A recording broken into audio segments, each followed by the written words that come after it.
Welcome to another episode of Roko's Basilisk.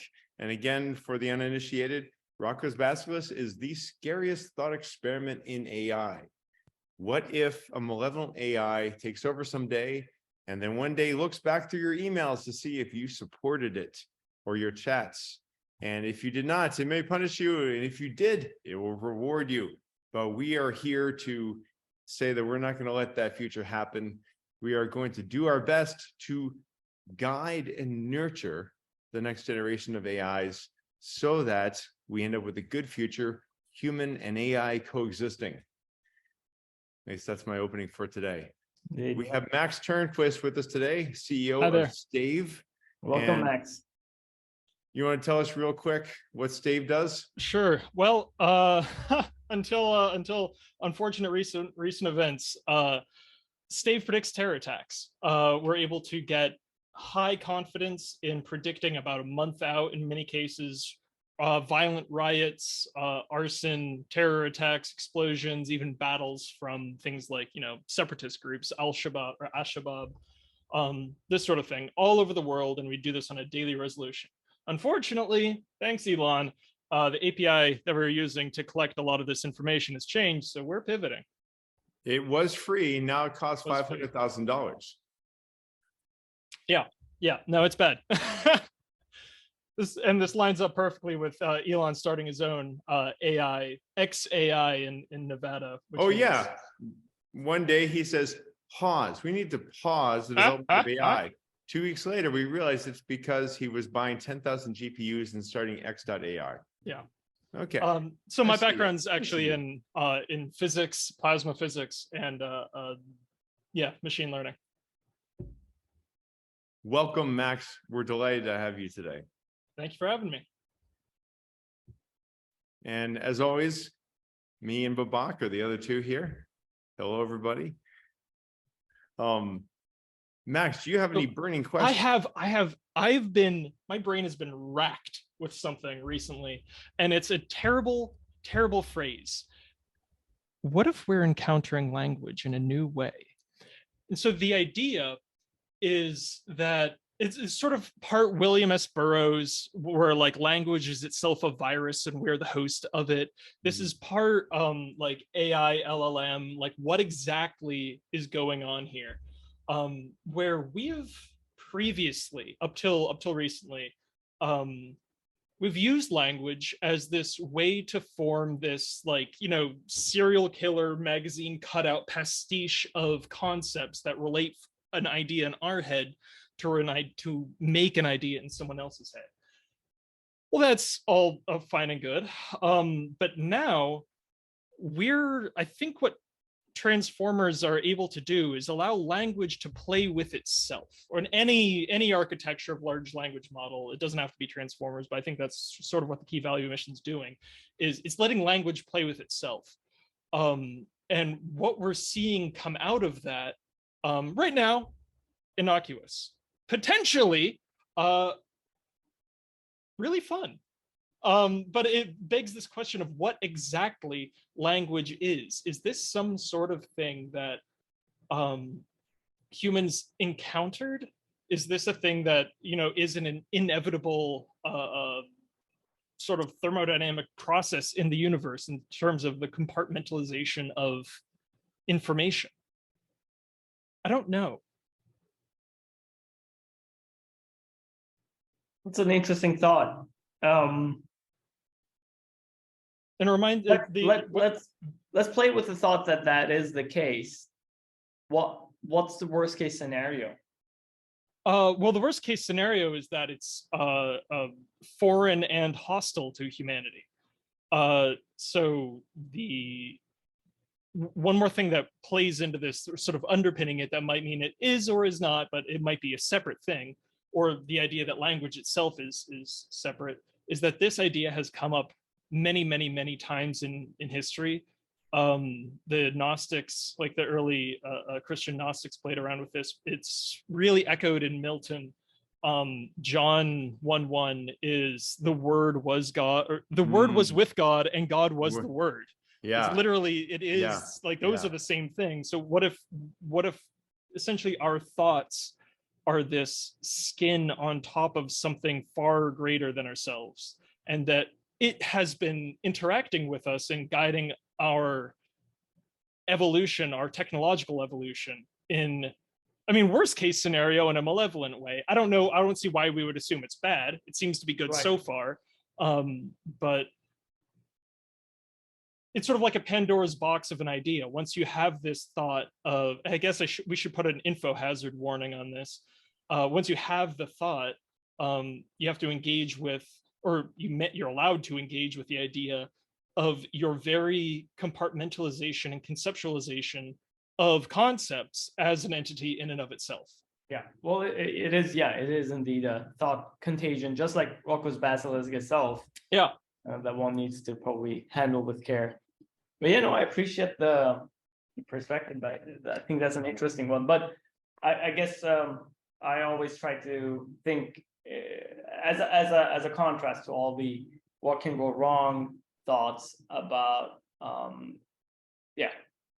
malevolent AI and entities. I try to think of what can go right, like what would be the absolute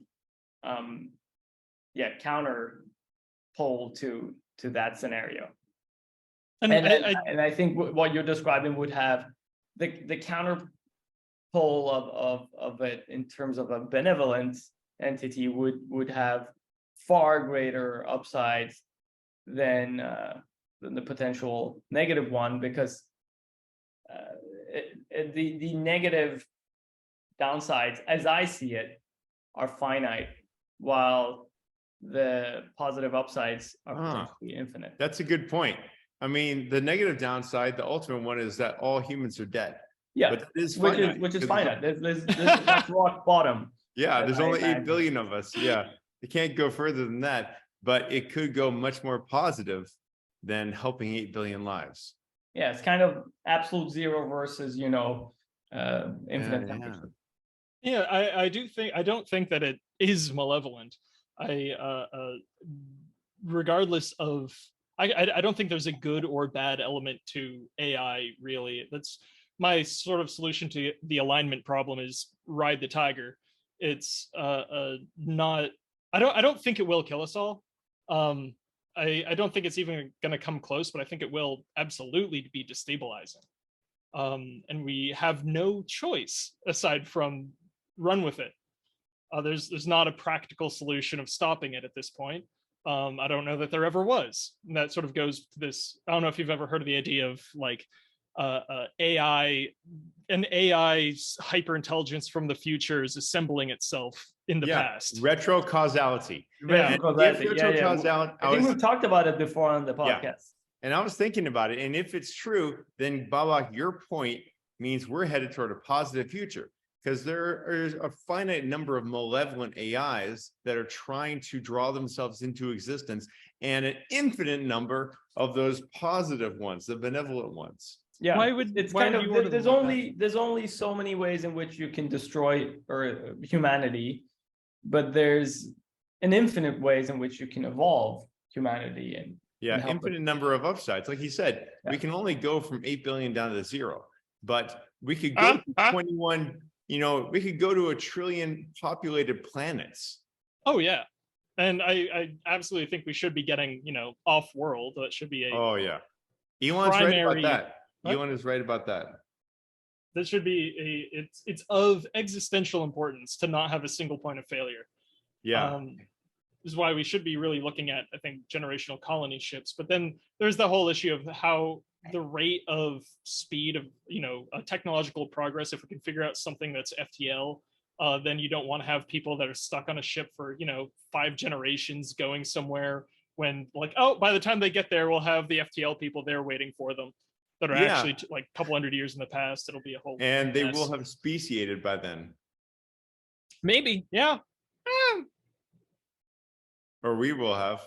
Who knows? Or at least we will have, right? Yeah, maybe. But if on the off chance that FTL actually is impossible, then it would be nice to have already started working on it. And I do believe it's going to be 1,000,000 times easier to create some sort of self-sustaining biosphere in space that we can push toward another, stellar system, then it's going to be to get there. So before we get onto space travel, because love space travel. Yeah, language. We still haven't answered language. Why do you order finite malevolent AI versus infinite positive AI? Because you're framing positive here as just ones that don't kill us all. So yeah, there is a maybe countable. I don't know if it's countably infinite. Anyway. Okay, well, I have a reason for you. So okay. Yes, there could be malevolent AIs corresponding or associated with higher human populations, but by virtue of us talking about it as being malevolent, we're assuming it somehow controls or corrals or even crushes the human spirit while keeping us alive. Right. And that's what I wanted to bring up, is that not all possible futures of continued humanity are good. Yeah. However, I do believe that a good future is different from a bad future with respect to each individual being able to flourish, being able to express themselves creatively and grow and be inventive. And if you have 1 trillion humans across the galaxy that are all being creative and inventive and flourishing, that creates many more possible futures than 1 trillion souls that are somehow trapped in a system. Right. Absolutely. And as far as we can, practically see now, AI is as much a powerful force in facilitating the individual to self-actualization as has ever existed. Yeah. Like I've been spending a lot of time thinking about what the future of business, of what corporation hierarchies look like when you have, let's say, GPT-6 style model, like whatever NNN higher. So it's like what is a world of hyper facilitation of the individual? What is a world where you don't actually need, like, I like to do algorithms and backend stuff and neural net stuff. I don't know JavaScript. I'm really bad at it. Making front ends is difficult. Not for long, not really anymore. Like I'm already starting to, get the hang of it just by bouncing ideas off of local models, not even the open AI ones. Yeah. Facilitation is only going to grow. So you don't need other people to make things. Like it's sort of like the world of the generalist might come back, where we've been living in this since the Industrial Revolution, this paradigm of the more specialized your knowledge, the more valuable that knowledge is, because you're the only one that has it. Right. But now what you actually need is the motivation to go out and build something. That's motivation's the limiting reagent. And so you have to have this broad understanding of the structure of things. And then from that, you can query down and build whatever. It reminds me, I heard Leibniz was the last professor in history who was able to competently teach every course at the university he was at. Generalists might come back. Hold on, is Leibniz before or after Swedenborg? I don't know. Leibniz is after. Okay. I can never remember where Swedenborg is in time. Let me see. I mean, you're like half Swedish still, right, Babak? Who is Swedenborg? I mean, I'm fully Swedish still. Okay, you're also an American citizen. Yes, as of last year, yeah. So congrats, welcome. You get rights now. Exactly. You have rights now. You didn't have to renounce your Swedish citizenship. No, Americans don't require it. We're friends. Exactly. And they might even be in NATO soon. Okay, so Leibniz was actually they're around the same time. Actually, they overlap. There seems to be indications that they even also met several times. Oh my God, really? Yeah, according to Google. Huh. There's a page on the Swedenborgphilosophy.org website about Leibniz and Swedenborg. Some stuff. Who is Swedenborg? I know who Leibniz is, but who is Swedenborg? he did a lot of math, a lot of chemistry, a lot of like fun occultism, like channeling stuff. He's very much like a Swedish Newton in that way. Like, you know how Newton's think he's Swedish Newton, but he was also a I think he was science with occult on the side. Yeah, exactly. Just like Newton. Yeah. I think Newton is a good description of him. He was a naturalist as well, and Emanuel Swedenborg, and was in that regards also sort of a descendant of the famous Swedish naturalist, botanist, and father of what do you call it? Basically, Latin names of all species and plants and whatnot. Carl von Linnaeus, sometimes. Carl von Linné. Linnaeus, I've heard of Linnaeus. Oh, okay. Yes. God. Yeah. I need the terrible American pronunciation. Linnaeus. Yeah. Yeah. Sorry, Carl von Linné, or Carl Linnaeus, as Americans call him, was the botanist, zoologist, and taxonomist that basically named everything and started this structured, principled way in which things in nature are, species are labeled and categorized. He's like Adam, given the rights to name the animals. Yes. So we earlier I said, welcome to being an American, you get rights now. Do you think the Second Amendment covers AI models? What do you mean? Like, so arms? Yeah, is that so? Have you ever heard of fifth generational warfare? I've heard of fifth generation fighters. Probably related. Yeah, fifth generation. Where, in what context have you heard fifth generational fighters? The F-35. Oh no, totally unrelated. No, the Air Force, I guess, is more related to information warfare, right? Yeah. So the idea is the first generation of warfare is you and me fist fighting. The violence occurs here between us. Second generation is me and a bunch of guys and versus you and a bunch of guys. When we have our guys fight, the violence has been abstracted to the guys who don't necessarily have any sort of, ill will against each other. It's you and me abstracting violence to them. Wielding people as weapons. Yeah. Third generational warfare is me and my guys and an inventor. Inventor makes a machine. My guys use the machine to hurt you and your guys. So the violence has become, so this is like everything from a gun to a catapult. It's siege weaponry.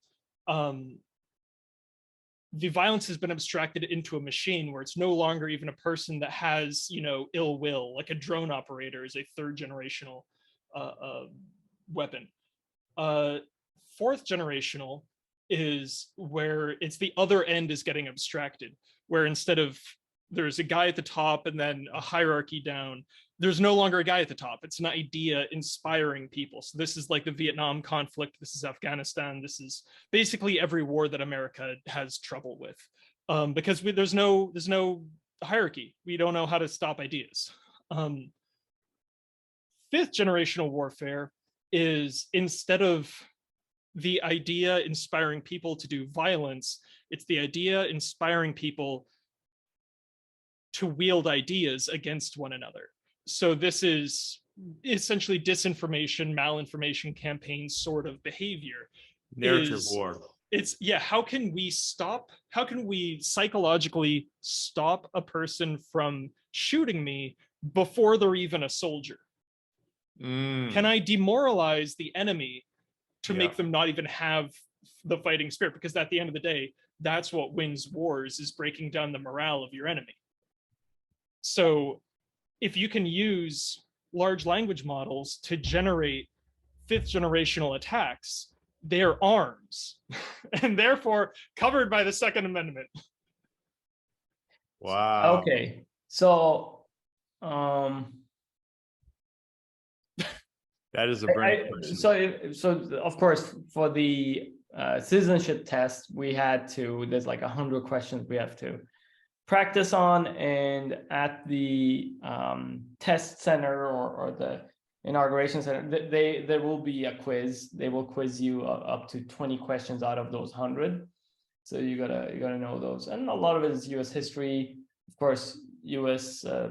Political system, the Constitution, some American geography, North American geography, not just U.S. And some miscellaneous stuff. There was, of course, questions about the amendments. You gotta know, for instance, that the first 10 are the Bill of Rights. You gotta know the first and second, like what they mean and imply. And if I recall correctly, the Second Amendment is pretty short. It's something about the right of a militia to. I used to know this back in October. It's the right of a person to keep and bear arms. It's about the militia, regulated militia, being that it's a necessary thing for the security of a free state, and then that it shall not be infringed upon. Yeah. This is a touchy subject though, because they weren't dealing with commas and stuff back then. Right. Now, right. Everyone interprets it maybe a little differently. The way I interpret it is they were under a tyrannical government, and they used what arms they had to fight against that tyrannical government. And they had this thought that if their own government became tyrannical, the people should have their own arms to keep that in check. I actually think, the idea with the Supreme Court, and this is also something you're supposed to learn when you take the citizenship test, is that they are the Supreme Court above all, but also the courts of the United States, the judicial system is the interpreter of the Constitution. So the idea is that as time goes on, and in the absence of additional amendments that come every 10 years or so on average, we are supposed to have the highest court of the land, being the Supreme Court, help us interpret these the ideas behind these amendments and then the Constitution itself in the sort of new future we face. So I think I just looked up the Second Amendment. It's a single sentence. It goes like this: a well-regulated militia, being necessary to the security of a free state, the right of the people to keep and bear arms shall not be infringed. So then the question becomes that some interpreter would need to help resolve is what a militia, what in the future, let's say post-singularity future, what is the definition of a militia and what is the definition of arms? And I think both of those things are, I guess, stated in such a way that it can be interpreted pretty broadly. Yeah. I would say probably yes. I would put AI under that. Right? Yeah. What if a person, an individual somewhere in the world, attacks me with an AI? Do I have the right to use another AI to defend myself? Well, as an American, you do. As American, I do. It only applies to American citizens. Yeah. Well, I mean, I think it should apply to everyone. Right. Yeah. It's rights. Like you believe it. Like it's not that the government gives you rights. I believe in the rights. Yeah. And, well, that's why I we believe have in rights too. I believe women in Saudi Arabia have the right to walk around without something over their head, and the right to bear arms. And the right. Yeah. But in Afghanistan, I think they can bear arms, but they can't walk around with their heads uncovered. It's a weird combination. Yeah. So your question, Max, is whether or not this applies to AI. Yeah. Is it an arm? Basically, these things are such force multipliers in information warfare domains that these are weapons. Yeah, for sure. No, I thought initially when you asked the question, I thought you were heading in a different direction. I thought you were gonna say, does the Second Amendment apply to AI in the sense of AI being a citizen? Oh no. No, not at all. Yeah, No. I thought you might mean that as well. I was like, No, okay. That's Fence okay. there. Let's take that tack for a Yeah. second. okay. Yeah, that one. Should I give a robot a gun? Oh, first of all, I believe we should never give robots guns, but they already have. 2020 was the first time.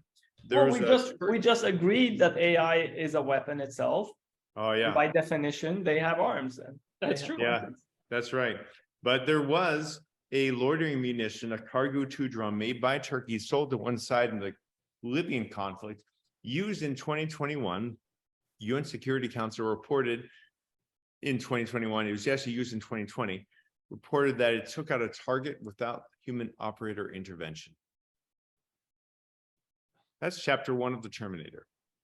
Oh, You know what else Terminator foresaw? Deepfakes. did it?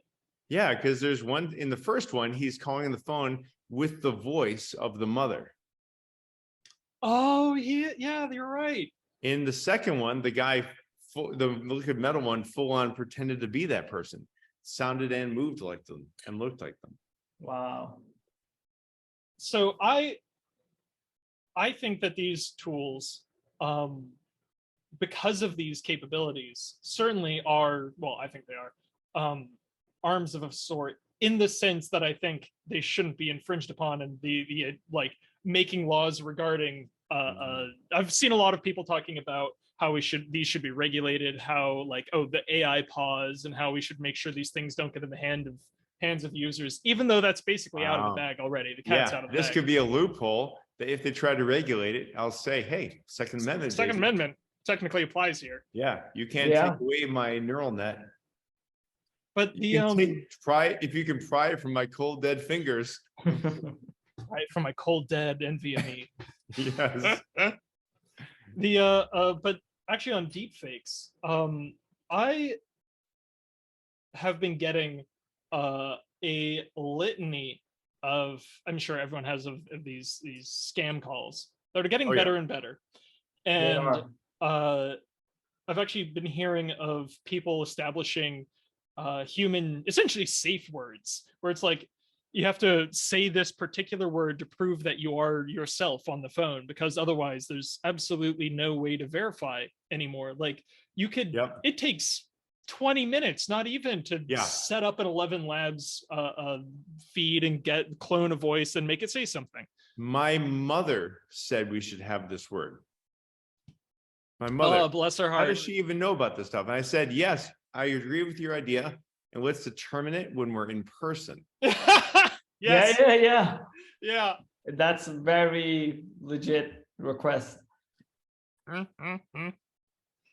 Oh man, it is. However long we'll have that, who knows? The Yeah. whole concept of in person might, within the next, say, 4 to 5 generations, have vanished. Yeah, once we have photorealistic robots that look just like people. Yeah. Or simulations that are indistinguishable from reality. I wonder how reality, the simulacra, the whole what was it, the movie called 13th Floor? 13th Floor is so good. Not it predated the Matrix by like 5-6 years. At least, if not more. I don't want to ruin it for you, Max. You just watch it. Just write it down. Hold on. Yeah. Anything I say will ruin it. It's about a very interesting experiment going on the 13th floor of a very high-tech corporation. Yeah, high-tech video game corporation, really. Yes. All right, you go watch that. Anyway, I don't want to drop your first question. What is language, and are we encountering a new kind of language? Or not a new kind of language, but are we encountering the concept of language itself in a new way? Okay. Like the idea is that this is language. We didn't first understand what language was appropriately. We understood language as a tool, but language might be better thought of in perhaps as an abstract entity in and of itself. Sort of like there's this potentially apocryphal story of Nick Land talking with his one of his philosophy professors, and he's saying that, or the professor is critiquing one of his essays, saying that the perspective of this is weird and it should be done from a human perspective to get the human narratives. And Nick Land says, why should we be privileging the human perspective? You should think about death from the perspective of the horde of rats with bubonic plague entering England. Like there are other perspectives to be had here, and how do you employ that sort of perspective to language? And is this something far, far, far different? It's not a tool. What if language isn't a tool? It's some hyperdimensional shape that relates to itself recursively as it's explored. And as it's unfolded, there are secrets inside of it just from the playing the game of its rules. So like grammar is a method of exploring this hyperdimensional space. The initial idea of language is that it's reflecting what we are thinking, but in sort of like the Sapir-Whorf sort of approach to neurology, what if we're actually just playing this, mix and match game that allows language to unfold on the strata of our brains? But now we have strata where it can do it on its own. There's another way for language to be played. Now, if you had to relate that to whales, would you say it exactly the same? Yeah, probably. Yeah, whales are awesome. But wait, what's your angle with whales? I don't follow. But yeah, so, they're smart. They got language. They talk with elephants. Maybe they maybe talk with elephants. I didn't know that one. Okay, so elephants use infrasound to communicate with one another. There have been observed elephants and like on land on a beach making this infrasound, and whales also communicate with infrasound in the ocean nearby. Maybe they're talking. Wow. Well, what amazes me about whales, first of all, is that they have these apparent conversations and at amazing distances because of the SOFAR channel. There is this channel in deep water about maybe a kilometer down. It's like a salinity layer or something? Well, if you go deeper, it gets denser because of pressure.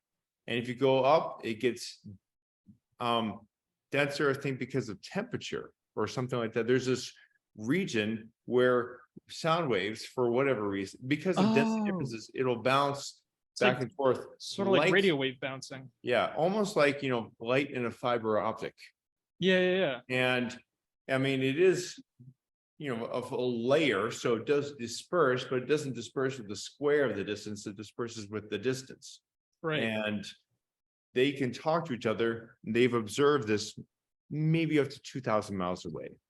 And sperm whales can make the loudest noise of any animal. And they're making this in the SOFAR channel. And I mean, imagine the time delay on that conversation. That's pretty serious. Yeah. But they can handle that, and they have this mental state where they can track probably conversations with different whales that are all piecemeal. Like I say one thing to you, it comes back, an hour later, but in the meantime, I said something to Babak, and then you said something back to me, and maybe it came back quicker. Maybe you and I go back 2 or 3 more times before the thing from Max finally comes back. And Max is also having 3 other conversations. And there's a lot of mental work going on there. We already know that their brains are huge. That doesn't seem that difficult. Like I think on my nightstand, I have like 6 books. Yes, and you read them a little bit at a time. Yeah, I do that pages at a time. It's fine. Yeah. Brains can handle it. Yeah, I'm sure whales can. They might have a greater capacity for that, but it seems entirely doable. This is interesting, and of course it begs the question of how would this potentially look in a very different distant alien civilization. Are you guys familiar with the science fiction writer Ted Chiang?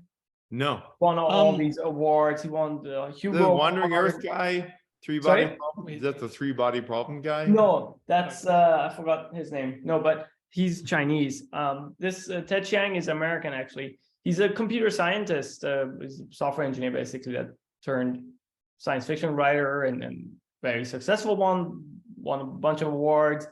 He wrote this short story called The Story of Your Life back in '98, I think, that was about a linguist who writes a story about to her. It was writing basically a letter to her daughter about this alien civilization that arrived on Earth, and she was asked to decipher their language, and sort of tells the story backwards in a way where it all circles around with her daughter's death. Of And this course, is as Arrival. you hear, this was later adapted to be Arrival, the movie. And Ted Chiang, he said an interesting thing about this story, and then later the movie, many years later, that for him it was a lot of the thoughts and the process that went into it, and creating this circular language that was greater than just a language the way humans see it. It was more of a window to a different reality, a different dimension of reality.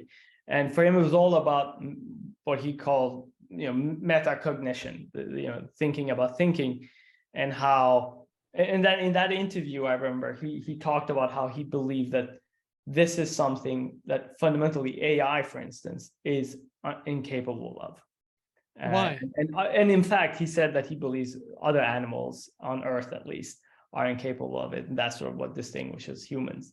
I think he even said that he believes that capitalism is actually working against metacognition as well as a force in society. It actually. Why on both those things? Yeah. Why cannot? Yeah, those are animals two. can do it? I don't follow those. And I why mean, I is kind of follow the capitalism capitalism it? one a little bit. Yeah, attention economy and all this. Metacognition. In fact, it doesn't reward metacognition. It actually punishes it. On the AI one, if I recall, his point was that the way, and again, the guy is a computer scientist originally, the way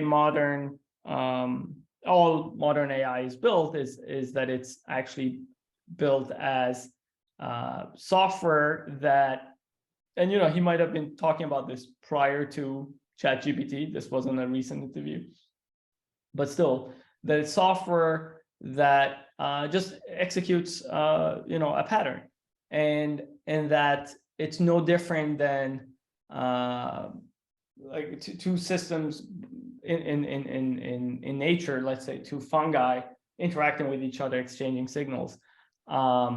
There's yes, you can call it a language, but you can't call it metacognition because there's simply first order execution of signals, or transactions of patterns. Well, this actually gets to a interesting graph that was in the Sparks of AGI paper that came out on the evaluation of GPT-4, which was you can ask GPT-4 for a confidence rating. So to prevent hallucination, you can just ask GPT-4 to evaluate a previous statement and give its confidence on the veracity of that statement.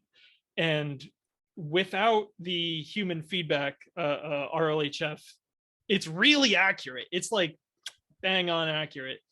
With RLHF, it's terrible. It doesn't do well, and it's just way too confident on everything.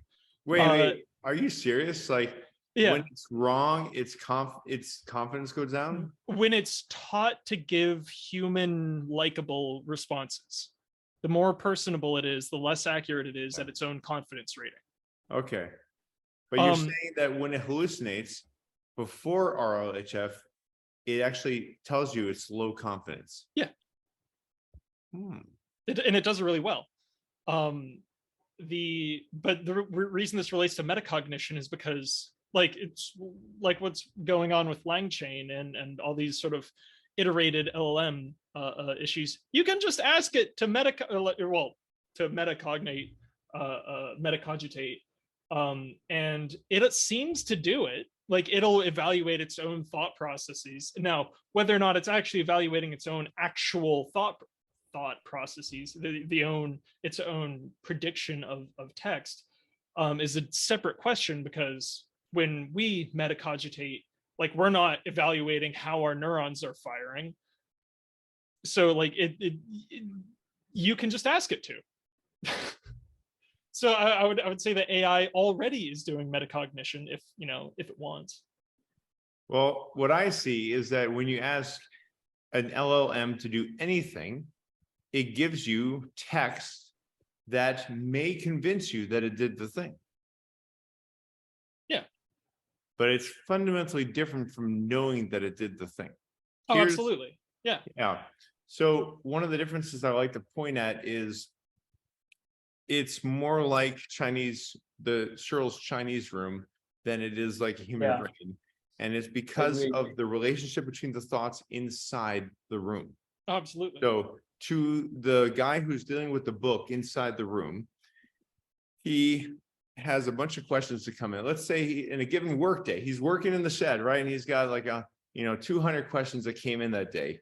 If he were to try to form a relationship between those questions, maybe a distance function between them or some kind of structure between them, he might try, he will fail.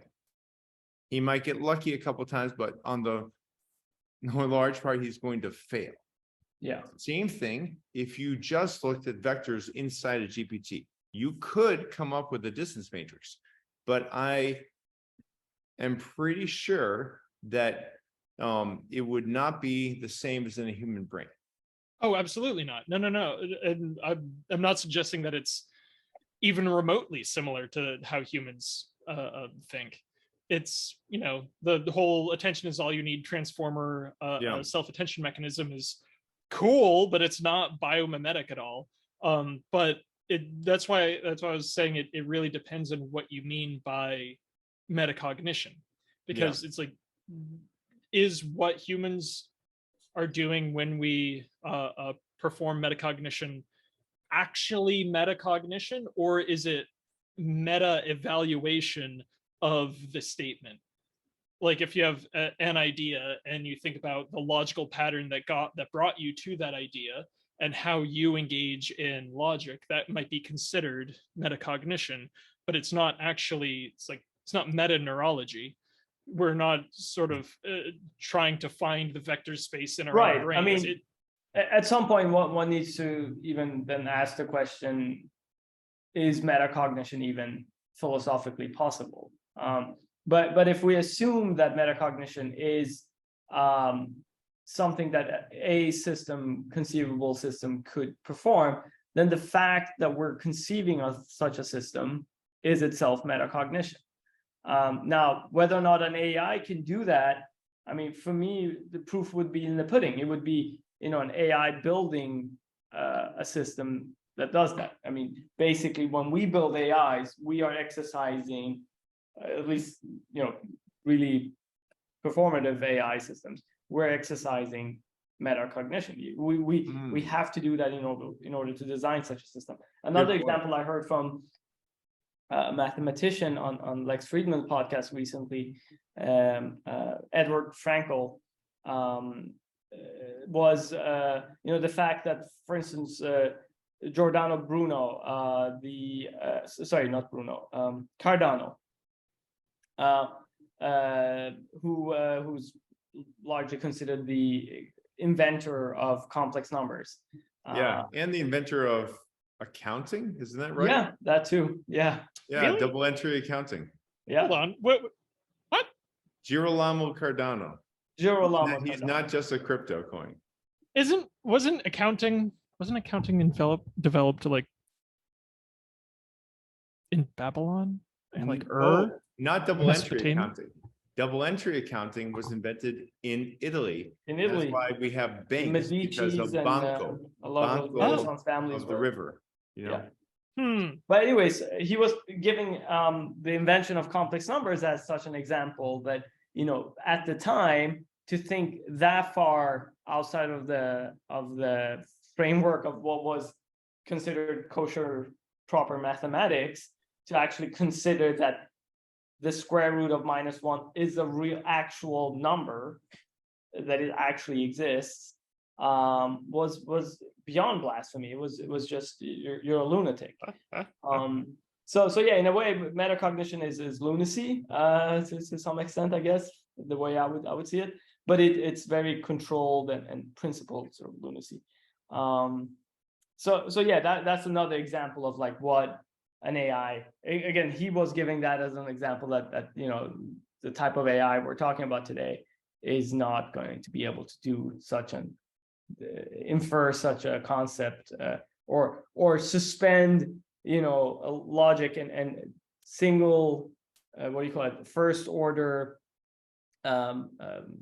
pattern execution and logic in order for something that's completely breaking that to be considered potentially a real thing, in order to then be verified as, oh, this is a real thing. We should expand our entire concept of numbers. Numbers are no longer just, you know, a point on a number line. They are actually multidimensional things that can have complex and higher order even dimensions or elements.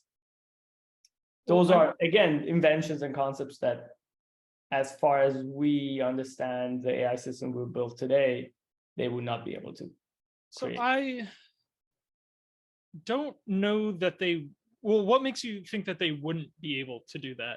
Because I mean, I'm trying to think of trying to put my mind in a frame where imaginary numbers, quaternions, octonions don't exist, and trying to like first principles my way into that. Was that perhaps a stroke of inspiration, of genius? Probably. They were trying to solve a cubic. Yeah. Cardano in particular, when first time he thought of this was when he was trying to solve a very specific category of quadratics. But yeah, eventually the Holy Grail was a cubic that, of course, they never managed to solve. So, sorry, not the cubic, the penta. The quintic. The quintic they never solved, yeah. Right. But for the cubic, I think they had to assume negative volume or something like that. Yes, there was some trick negative like that, area. Yeah. And they're like, what? You know, you can't do this. He said, yeah, sure, I'll do it anyway. Yeah, specifically for Cardano, it was square root of -17 that he had to deal with in that solution, and he just sort of assumed the square root of -17 was a real thing. But okay, so your question is an interesting one, Max. Like, why would an AI not be able to? Because the reason that I think it might be, able to do this sort of thing is because I've seen, and I've done a couple examples of, you feed this thing a set of new rules, or even without feeding it new rules, you say, invent a game that does this, and it will come up with a set of rules. Now, these rules are generally like either chess-like, Connect Four-like, tic-tac-toe-like.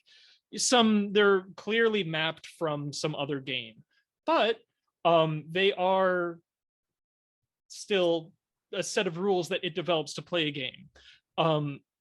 Why couldn't it do that for, let's say, numbers, and then have the game played on the strata of numbers be some sort of meaningful mathematical operation? Now, this, you know, bearing full well in mind that they're terrible at math, because they are obviously they're the language models. Yeah. They're language models, not number models. But bearing that in mind, why couldn't it do something like that? So I believe we would need to find the equivalent of, in order to go a bit deeper in that, we would need to find the equivalent of complex numbers in language, in literature or in linguistics. Like, what is the big mind-blowing genius invention of language or linguistics that we could posit, whether or not an AI could invent? Just off the top of my head, thinking it would be like concepts inferred but not said. Because when I think of imaginary numbers, I think of like a physical example is like a light that flashes on in a sine wave and then goes dark for a period that's equal to the period it was on, but it's just dark. But, you know, that's mapped perfectly by a sine wave that's traveling in the imaginary dimension. So it's something that is, but is not said. It is, but it's not shown in the light. So it's not essentially like maybe metaphor. Yeah, there are things that are connotations or other ways to view something that at first we don't think about. But then when you bring the whole context in, they interfere constructively or destructively, just like the imaginary part of the sine of the light wave. And an example I like comes from a Johnny Cash lyric. Take the phrase, when I get laid. We all have an intuitive idea of what that means when I get laid. And if I were to tell you that a sex worker had said this phrase, if you give it longer context, all my debts will be paid when I get laid, then it makes sense in some sense. You think you know what it means. But instead of saying that a sex worker said it, what if Johnny Cash said it in a song about death? All my debts will be paid when I get laid. No regrets, all my debts will be paid when I get laid. It's not about sex.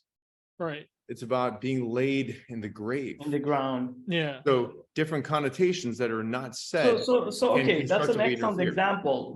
Would any of the GPT models, even the latest one, been able to infer that or understand that, even by the way it responds, if we had excluded all of such metaphorical examples from its training data? So Does it even have to know what it means? well, think of Yeah, the word Who no would- here yeah, is so playing, the it is question is, how lifting a would heavy you- burden. yeah, how would you inquire that how would you conclude that it knows? What would be the Turing test for this specific Yeah, example? it's hard because even if I answered the question and answered it correctly, I wouldn't have believed that it knows. Yeah, Knows. the behavior of knowing might not really be relevant here. Bringing it back to what the hell is language? What is going on here? Because I fully believe it could do that if it had no a metaphor in Well, there. but then what I'm hearing you both say is that you don't believe that it has metacognition, and that it doesn't need to in order to do all of the amazing things it does. I agree with that, but I also think that an AI could have metacognition, just that this one doesn't. Could you explain a little bit more what you mean by metacognition here? Yeah, I have my mean, own ideas of what that is. For me, it's a lighter. It's what I hope is that it's a lighter weight version of what people talk about when they talk about consciousness and real conscious AGI and all that. Oh, I think a lot of that gets lost in philosophical wasteland that most people are not even well versed in or traversed in. So I kind of try to avoid that these days. So I kind of, for myself, through studying people like, what science fiction writers as well as scientists and mathematicians talk about, adopted the concept of metacognition instead of the much heavier and a lot more controversial topic of consciousness. Mhm. So yeah, for me, it's a lighter version of consciousness where you don't even need to infer qualia or anything like that. That makes a lot more sense, because I thought you're just talking about the ability to evaluate one's own cognitive processes. No, because that can again be done on a linear. Yeah, and that's what I was saying. order. Like, of course it can do that. Yeah. What are you saying then exactly? What are the new abilities that a metacognition would have over just a cognition? Maybe the ability to make analogies or step back? Yeah, that's what I was trying to figure out with you guys. Like, if it's in language only, let's say we don't have currently an AI system that's capable of doing what ChatGPT does, but for mathematics, where you throw unsolved conjectures at it and it figures out proofs for them. We're not there yet. But since we have the language one, what would the equivalence be? And yeah, for me, I think analogies, metaphors is a good example of tough ones. Okay, how about analyzing when an argument uses a fallacy, like ad hominem attack, instead of actually engaging with the dialogue? I would bet it could do that. I would bet it could print out the text that makes a human think it did that. Is there a meaningful difference? Yeah, what's the difference? So like, yeah, Exactly. when I say it could do that, I mean, Yeah. all it does is put out text. So yeah, Yeah. it could put out some text that does that. Is Yeah. it doing it in the same way humans doing it? Absolutely not. But it's getting to the same point. I think the meaningful difference comes from two things. One is, like I said before, the relationship between the thoughts inside the head, what it can do with those thoughts before generating new thoughts. The second thing comes from, if it's not actually understanding, I believe I can trust it and within a limited scope, and I don't know where the scope ends. It's like a guy who gets called to the stand in court and they say, do you swear to tell the truth, the whole truth, and nothing but the truth? And he says, up to a point. No, like, what point is that? Well, the point where I start lying, of course. So how much can you trust what he says? You don't know where that point is. And I believe with large language models, they understand until they don't, in a sense. If you look at, And we don't know where that is. yeah, if you understand behaviorally, just from the outside, yeah, we don't know where the edge is. I think exactly. I think you're onto something there, Graham. Like it's the ability to inquire into what went behind, that answer, and what went behind that response it gave. So I mean, people have talked about the interpretability of AI systems for a long time now, but it becomes even more important if we want to discuss topics such as metacognition. Humans have a phenomenal capability in terms of multimodal thinking, where there will be times when I'm looking at some formula, I'm trying to think logically, step by step through it. How does this work? How can I, get to the result that I want to get from this structure? There are other times when it's sort of like hanging out with friends. I start a joke without knowing what the punchline will be, and I'm just sort of hoping it'll come to me as it happens. It's like not humans have many different kinds of ways to think, and these devices have one way they can think. Now, yeah, I agree. It's not something that should be trustable. I don't think it's doing metacognition in the way that you've described it. I think it's operating more on the way those of you start a joke without knowing where it'll end, but it'll end somewhere. You just the punchline will come to you. Just free association of these word vectors. I think it's much more in line with that sort of conversation. Yeah, I think you're right. I think so. Now, speaking of the language thing, I usually like to focus on the fact that these models do not have the same topology behind the scenes as human language. And human language, I believe, is tree-shaped. We've known this since the late 1800s. Dependency parses and constituency parses or diagramming sentences, doesn't matter how you do it, each sentence comes out as a tree. There is some kind of tree shape that it hints at recursion. Human language can do recursion, right. And that is inherently a tree phenomenon. I'll say, a fractal. Yeah, and when you see the way negation works, negation will cut off a subtree, and sentiment will flow through a subtree. Right. Like if you take the sentence, Chevy trucks are better than those terrible, awful Ford trucks. And if you gave that one to one of the older, sentiment analyzers, you'll pull out Ford and Chevy and say they're treated with negative sentiment. When really the sentiment negative only went down one subtree, only affects one of those brands. Now that's human language. The topology behind every single self-attention block is a square matrix with floating point attentions that are not discrete. Right. And it's not just one of them. In the early version of BERT, there were 8 attention heads and then 8 of those, and that's just the encoder side. They did it again for the decoders, and that was the first version of BERT. I can't even imagine how many self-attention blocks there are inside of GPT-4. It's turtles all the way down. Yeah. So it's a different topology, but maybe it's a new kind of language. So one thing I've been trying to do or playing around with is having different models encode information as densely as they can, and then have them both themselves and other models decode it to honestly limited success. But the same model, so let's say ChatGPT versus ChatGPT, it can encode and then meaningfully decode its own text without having the same exact output.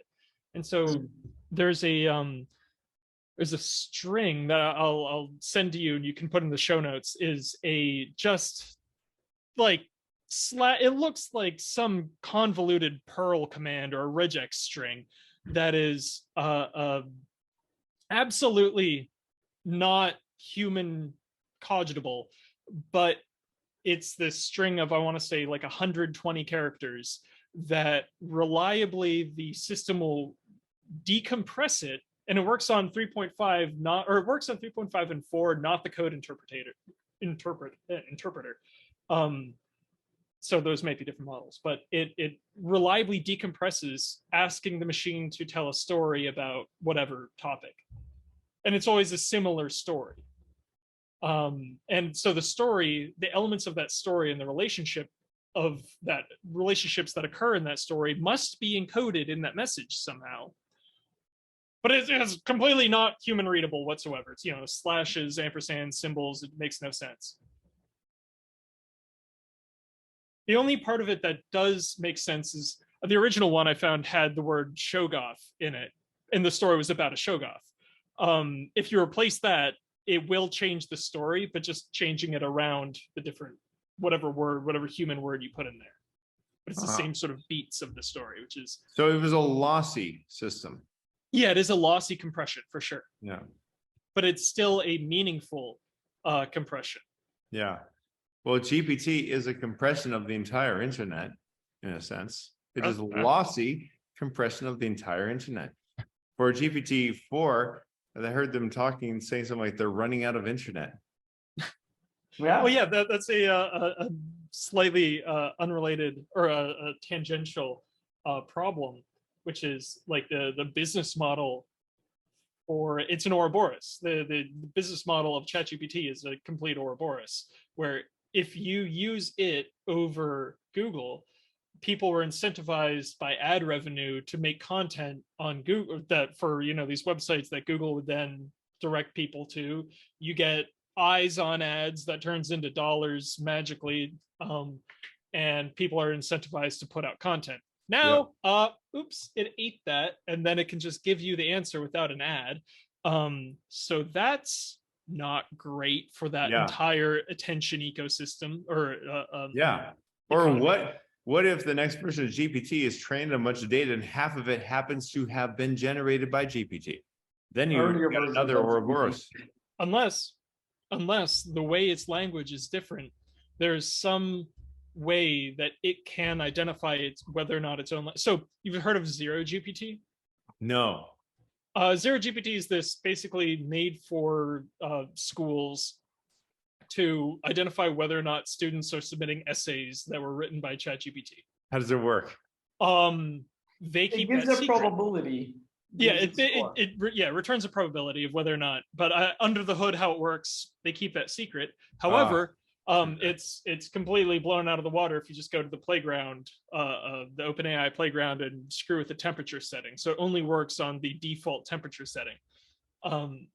But if a more sophisticated version of that's essentially asking the language model if it was able to compress this in a way that it could decompress losslessly, maybe there's That's good. That's good. And this hints at what they use to say that Hans Niemann cheated.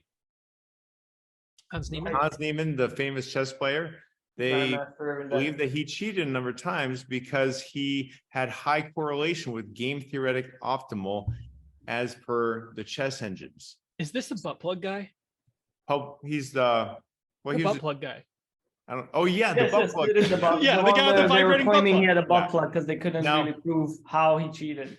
Now, in my opinion, I believe he did not cheat over the board that day. Not that day. over the he board, has but cheated he other was days. sitting below a table, Oh. so Yeah, I don't believe he cheated that day. I believe that he had a good day, and I mean, if you play against bots, you're gonna play like bots. So that makes sense. Like if he was just Yeah, training but- himself against the best bots that there are, that makes sense. but if you look at the best guys ever, like what's the name of the other guy who's actually Magnus Carlsen. Magnus Carlsen? He's Carlsen, played. yeah. Magnus Carlsen on the day supposedly had one of his worst games in a while, and they judge it in terms of correlation with game theoretic optimal, GTO. And Magnus Carlsen is usually pretty good, but he's usually like 72% correlative with GTO. The best ever by this metric supposedly is Bobby Fischer. He had like 76%, which is interesting. They, way before the time of bots, he was playing more like a bot than Right. anybody else. And sometimes Hans Niemann, you'll see him pegged at 100. Okay. Yeah, but it'll be on, online games. That's Meaning, And it's never he has in-person every games? opportunity to cheat with. a Yeah. computer. Yeah. But in person, I don't believe he cheated that day. You don't think so? No. do you know what his what the score, what that ranking system was for his game that day was? 70s, low Oh, okay. 70s. Probably fine then.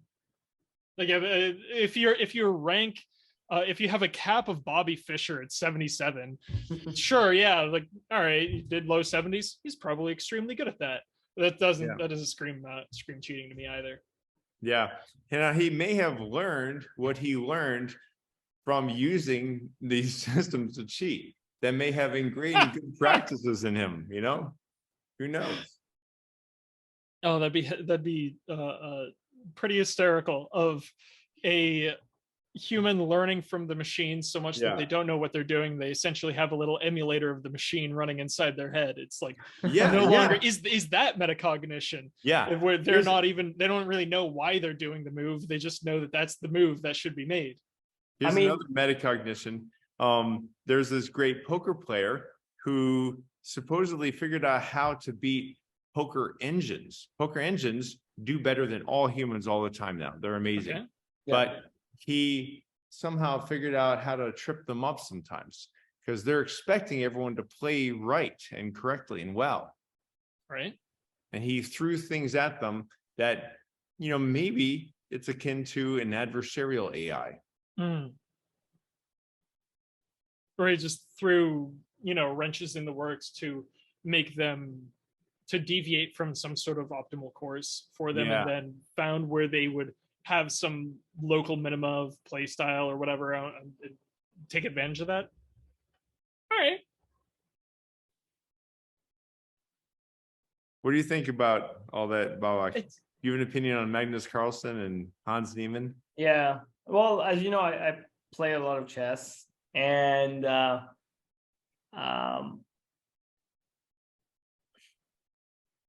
so on the Niemann question, I mean, no question about it that he's a cheater. I definitely think it's still an open question whether or not he cheated that day. Most likely not, because he didn't. Magnus played badly. He did not. Niemann didn't play exceptionally well. It was more that Magnus played badly that day. But it does raise another interesting question about, because this whole thing about cheating and students cheating using ChatGPT. Well, first of all, any junior GM that's a grandmaster in chess, which is a very difficult title. It's like a PhD, super PhD of chess to get. So not every exceptional, talented chess player can get a GM title. But every GM today, even a junior one, would be able to beat Bobby Fischer. Now that may sound Really? Oh yeah, no question about it. Really? Mm-hmm. How do you know The that? reason is very simple. Two reasons. They're all basically the same reason. First of all, they've played many, many more games than Bobby Fischer did. Just because someone today has an ELO rating of whatever 2,800, 2,900, and say Bobby Fischer had the same around that era, it doesn't mean they're at the same level. At 2,800 today, it's like IQ that every, I don't know, X number of years gets recalibrated. An IQ 100 today would crush, intellectually speaking, an IQ of 100 from 1,000 years ago. Yeah. Well, no so doubt about there are two branches I want to go off on that. One, the IQ recalibration. What's the effect of like IQ has been steadily raising since the Industrial Revolution? Right. Yeah. Of that, what's the name for that? I don't know. There is a name for it. You're right. That stopped in the 70s. Are you serious? It's been going down. That's what a lot of. Can you bring that up? Bring it up and share your screen. I'll try and find it. The other one is human what's it called? Human machine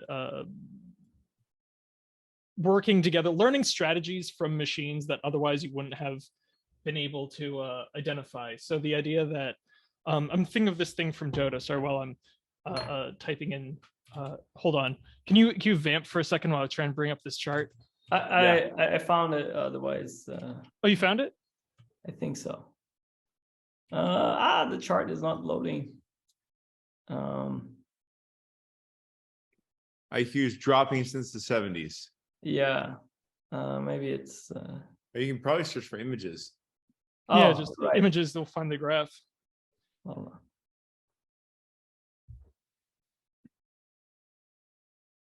on. I guess. Yeah.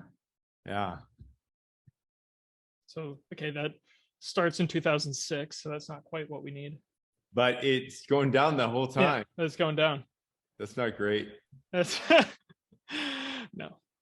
But the other topic I wanted to bring up or expound upon the idea of this guy cheating and learning strategies from machines. OpenAI, before they did GPT, they made a reinforcement learning agent to play this game Dota. And Dota is a very fun game if you've ever heard of it. Actually, that was DeepMind, I think. Was it DeepMind? I thought it was DeepMind. It was DeepMind. Okay. It was DeepMind. And aside from doing a lot of wild stuff that people couldn't reasonably do, like for instance, in this game, every character, it's a 5v5 on this map, and you move your individual character around, and you have to work with your team to accomplish things. You also get a courier that you buy items anywhere on the map. You can just like say, I buy this, but the item shows up at your home base, and you have to have the courier bring it out to you. They would use the couriers to eliminate the fog of war in certain areas. So you have to play your own player and then also play the second courier, and this is not really reasonable for a human to do. But the one thing that the AI started doing is if you have all 10 players fighting, it can, like a team fight can take a long time. And previous Dota metagame was to if there's a team fight and you die, rats, you're dead. And you go, wait for your respawn and then go do something else because the team fight would probably be over by then. You can spend an amount of your accrued gold to respawn. But it's typically not worth it because it's a lot of gold. The AI's figured out that no, winning the team fight is oftentimes worth way more than if one character loses gold. So if you die, buy back immediately, teleport to a nearby area and walk there, and the team fight will probably still be going. And that's more worth it for the total net performance of the game than it is to do the previous meta. And now that was adopted by professional players. Oh, humans have adopted it now. Yes, that's my point. Learned it. Yes, that is a human doable strategy that humans have adopted since then. Did Hans Niemann that's where I was something? going with what I said about Niemann and Magnus Carlsen, that I'm sure any of those humans you're talking about would beat even the world champion at Dota from prior to this trick. Yeah. But so that's where I'm going with it, and that was the second part of this. That the kids today have played way more by any given age way more chess games than the kid of same age, say same IQ, same talent, Right.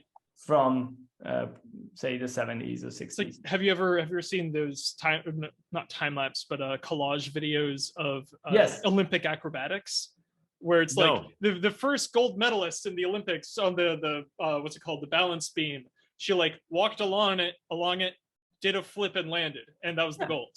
And now you fast forward to last year's Olympics, and people are, doing these twirls and multiple bounces back and forth and doing all these crazy things that were impossible when it started. And the other thing is that these kids are also trained by a teacher that far exceeds any chess teacher in the history of human civilization. And that's compounded learning. Generational compounded learning. So that's the reason where, so then these kids have access to these, they can, between games, and it's fully legal, have a supercomputer in their pocket, essentially, supercomputer that would have crushed Deep Blue 1,000,000 to 0 in 1,000,000 games played. And they can do it between the games, and even put in like what they think their opponent is going to play, and then see what the tree would look like, and explore possibilities and stuff. Is that cheating? Is the fact that they spent their entire first 15 years of life using these tools cheating to learn chess?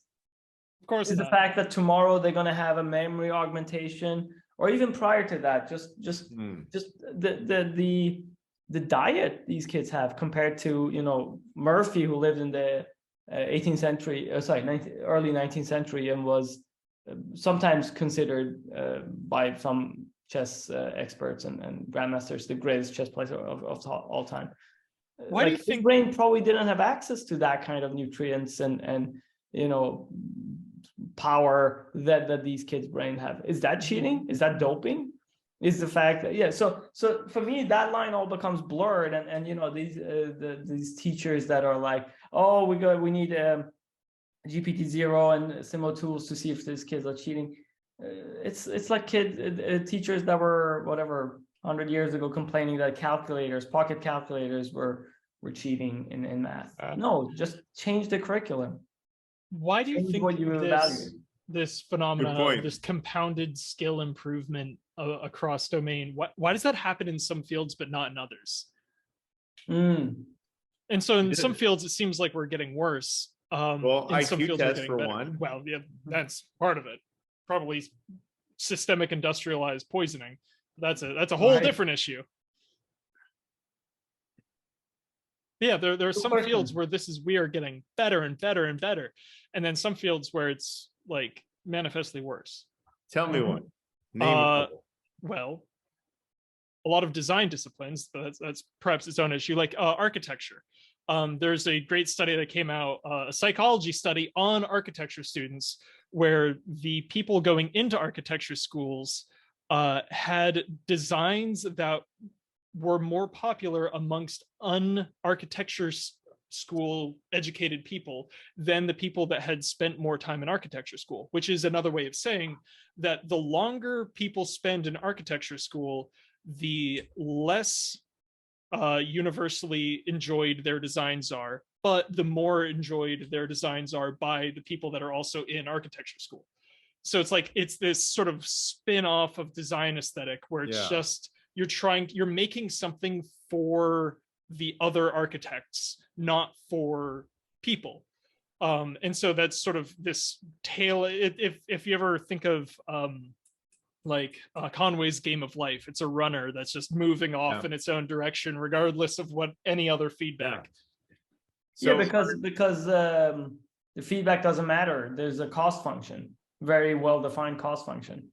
And I think that's what it boils down to. If you have a well-defined cost function, whatever the field is, then I don't see it declining. I absolutely see it compounding and improving for any individual practicing that field. And if there's a ill-defined or poorly defined or not even any defined cost function, like in arts, then it might as well go in the opposite direction, especially when you throw in things such as connectivity, social media, and populism, and these kind of factors. Yeah, I was hesitant to say another example of this, and perhaps is my own bias is showing, but physics.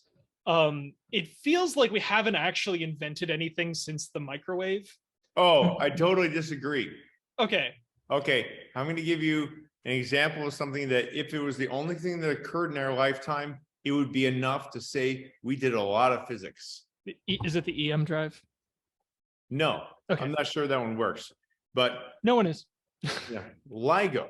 We're no longer deaf to the universe. We can hear gravity waves. LIGO is pretty okay. good. I agree. Seeing a black that's hole. Fair. Seeing a black hole. That's massive. But that's a new application of other fundamental interactions that we've had before. It's accelerometers and measuring light diffraction off of photodiodes.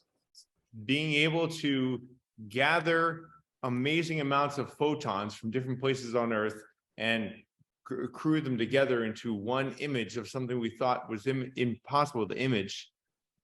I think that's huge. Visiting Pluto. That's huge. I believe it's a planet personally. Words can be what we want. I define it as a planet. Okay. The Higgs boson, not just the theory behind it, but the fact that we've observed it now and the fact that we did it all in one man's life. Yeah. And there's a number of other things. A lot of I believe that you could almost say that things like AlphaFold are merging on physics. So AlphaFold might be actually a lot of the neural net stuff might be converging onto physics, but the rest of what you've described are engineering breakthroughs. Those are engineering applications. Not the Higgs boson and LIGO. It's like there's a huge gap in from some dude 100 years ago saying, "Oh, maybe we can do this," to now we can do it, and we're listening. And think about this: because of the timing of light coming from the supernova and the gravity wave coming from the supernova, we now believe our universe is flat. We've believed this for a long time. People are seriously talking about the donut-shaped universe. It could be a little bit hyperbolic or a little bit this or that. I thought we'd established flat universe since like Hilbert. No, there are plenty of people on both sides of that argument. And now that we saw that, for me, I guess the first indication of the flat universe was when, with the cosmic microwave background radiation, discovering that the expansion of the universe is actually accelerating and not decelerating. But that's not the flatness.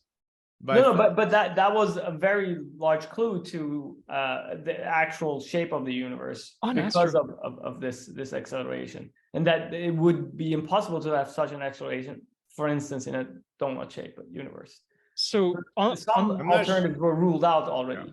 On the topic of astrophysics, ruled out. On the topic of astrophysics for a second, have you seen what the what's the James Webb, NASA's new telescope? You see what hubbub it's caused? There's a whole bunch of new things, and like galaxies are more mature than they should have been. Yes, we don't know how old we thought we knew how old the universe was. Turns out we don't. Or we don't understand how stars work, or both. Yeah, here's a crazy thing that I learned at a Royal Institution talk. Online. This guy said, "Okay, let's talk about the Schwarzschild radius. It's just a fun concept. It's just a radius, a distance at which." The matter that you're analyzing, if it were squished inside this radius, it would become a black hole. Right. And he looked at, for the Earth, it's the size of a blueberry. For the sun, it's the size of a couple kilometers across or whatever, a kilometer. And then he calculated, just for fun, let's calculate the Schwarzschild radius of the entire universe. Oh, okay. I thought it was going somewhere else. And it turns out to be 3 times the diameter of the observable universe. So the matter that's in the observable universe is I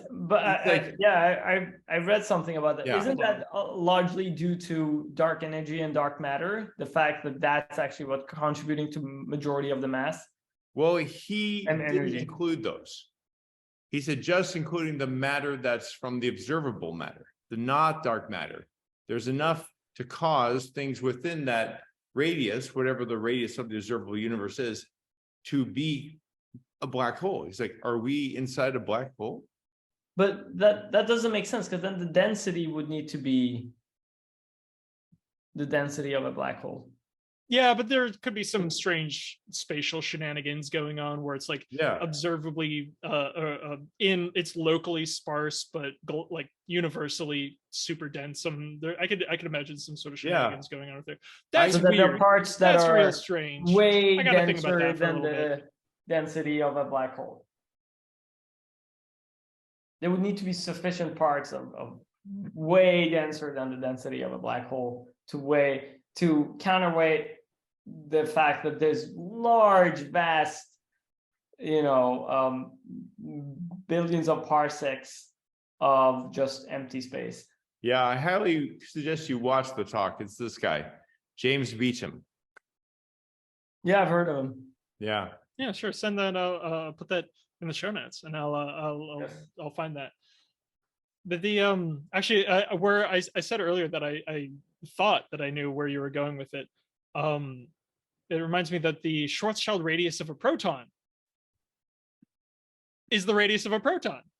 No way. Which is a very fun coincidence, perhaps. And so it's the Schwarzschild model of a proton is this fun paper from, I think it's like the early 90s or something. But it posits that every proton is actually the same proton because it's like this diffuse black hole. And it's like this thing doesn't need to actually obey locality because it's a hole through the universe. So it's like every proton is actually a wormhole to every other it's a fun idea. Oh, okay. I've also heard that every electron is there's just one electron. Yeah, it's the same idea. Yeah, it goes traveling backwards backwards and forwards. and it goes back in time as a positron. Then it comes forward again as an electron. And the same idea exists for photons as well. But that Really? one's simple. It's basically because the photon is timeless. There's no time for it. And because it's timeless, the universe stands still for a photon. So it has infinite time to visit all the other locations of a photon. So that it doesn't need to obey locality. But it's not that even that it has time to visit. It's that there is no difference. It's there is with no infinite difference. contraction. Yes. It emits and is received at the same point, which is all points. Yeah. What do you guys think about conformal cosmology? Penrose's idea that gets rid of the Big Bang. Yeah. I'm not familiar. I'm a big fan of Penrose, but I've not heard of this. I am too. He's my hero. And I'll give you the Cliff Notes version. Near the end of the universe, all matter is going to get sucked in the black holes, and those black holes will slowly emit Hawking radiation. And the biggest black holes will take, a trillion Google years to evaporate. I mean, it's like insane amounts of time. But once they do, once the last black hole evaporates, all matter has become photons. There is no more, protons and electrons and neutrons. It's all photons now. And photons don't know how big they are. There's no measuring of time. It's like from the perspective of a photon, a low energy, photon in a space this big is the same as a high energy photon in a super tiny space. In fact, all those photons all together is conformally mappable to our universe pre-Big Bang. And there's no reason to think it's different. And in a sense, we are all the matter of this universe is an emergent phenomenon on the leftovers of the last universe, but at a much different scale. And he actually believes that there are fingerprints of the previous universe in the cosmic microwave background radiation. Yep. So just because those are where the black holes were, something about that. Exactly. Just because you can draw a mapping, like you can make a conformal relationship between our universe and some theoretical spread of photons. I guess I'm missing a step as to why these are different. Or I'm sorry, why they're same thing. Well, what he's saying is that using any known law of physics that we have now, you could not differentiate between the end of the last universe and the beginning of ours. Is this a like a game of states where if you like you put an apple in a box and then you let that box go out in space for a billion years, or, Google years, it evaporates or it rots, it decays, it does all that fun stuff. It eventually becomes just a cloud of particles. And then because that cloud of particles is behaving stochastically, it's going to occupy all the different potential states eventually, including the original apple. I think it's totally different than that. Okay, because I think that argument sucks. I hate that argument. I don't think that's true at all. This argument is that once you lose matter, you lose grounding. And if you're only contents of your universe, the only thing in there is photons, then there is no physical or measurable difference between that very expanded universe with low energy photons versus an almost microscopic, dot with amazing amounts of energy. And then if you step back from our perspective, we were that tiny dot, and then, it grew and became everything else. But in a sense, what we call matter is an emergent phenomenon on that same strata. But there was that in-between period where there is no physical or measurable difference between, a universe that's huge with low energy photons and a tiny point with high energy, super high energy, everything. And that's how an extremely large universe can make its imprint on a, smaller than, I don't know actually if it's smaller, but smaller. Yeah, he also doesn't need than a Planck scale universe compressed into. Is that then implying a non-local behavior of matter? It would. No. Well, I think it would. Really? Why? I like that. Yeah. I like that response. It would. No. I actually think it would, because it would start from non-locality, necessarily so, because it's all basically one point for all intents and purposes in terms of. Oh yeah. It's all just 1 point. So there's no locality. It would origin from non-locality, imprinted with the previous universe's very much locality. That's interesting. Yeah. So everything is in one locale. Yeah. Which, okay, now this reminded me, you mentioned earlier, not much new physics has come about. I believe in Larry Susskind's position that entanglement means a micro black hole. Yes. Oh, I've not read this paper yet. I've heard this. Yeah, that's the whole famous his solution to basically, what is it he called it? Bell inequality, I think. Yeah, EPR equals ER. ER. Yeah, he says they're equal. Yeah, and it's beautiful and it makes sense. I love it. Why? So how does this solve Bell inequality or Bell theorem? I forget. How does this? Well, so here's what it resolves. Bell's theorem is about why there isn't a hidden. I forget which one it is. Function. Anyway, here's what it resolves.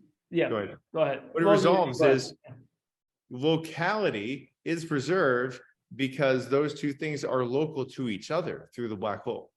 Wormhole, right? Yeah, wormhole. Wormhole. Yeah.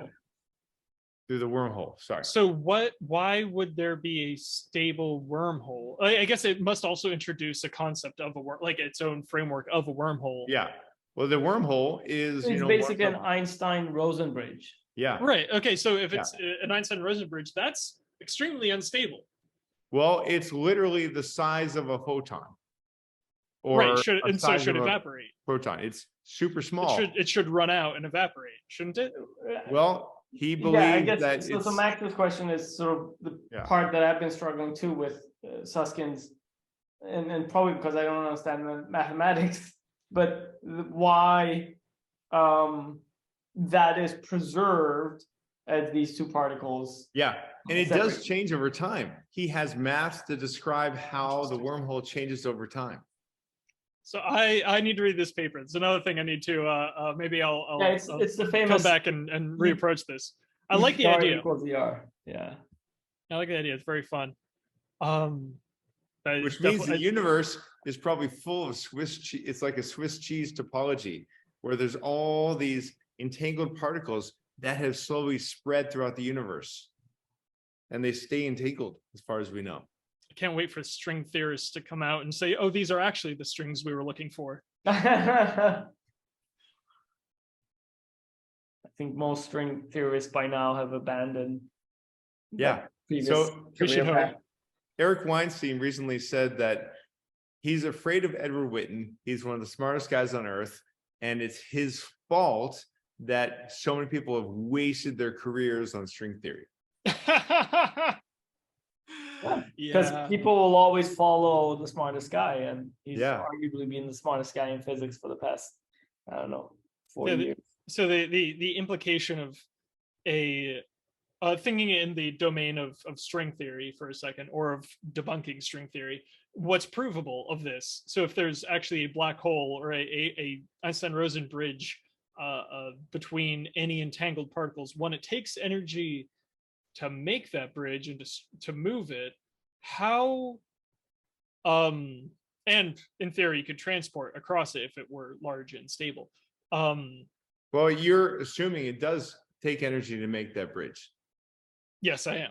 Yeah, I don't think Larry Susskind is assuming that. But any sort of deformation of the universe should take energy. That's sort of what energy is deformation of the universe. But we're always. Well, I'll read the paper. We'll find out. Yeah, because we at that size level, it seems like we're always creating positronium. We're always creating these little things in the quantum foam. We're breaking the topology of the universe all the time and mending it a femtosecond later. Interesting. The while we're on the topic of physics and astro, dark matter. I think do we talk about dark matter at all? No, we didn't yet, but I've heard evidence for it recently and evidence against it. Yeah. Okay. So what evidence have you heard for it?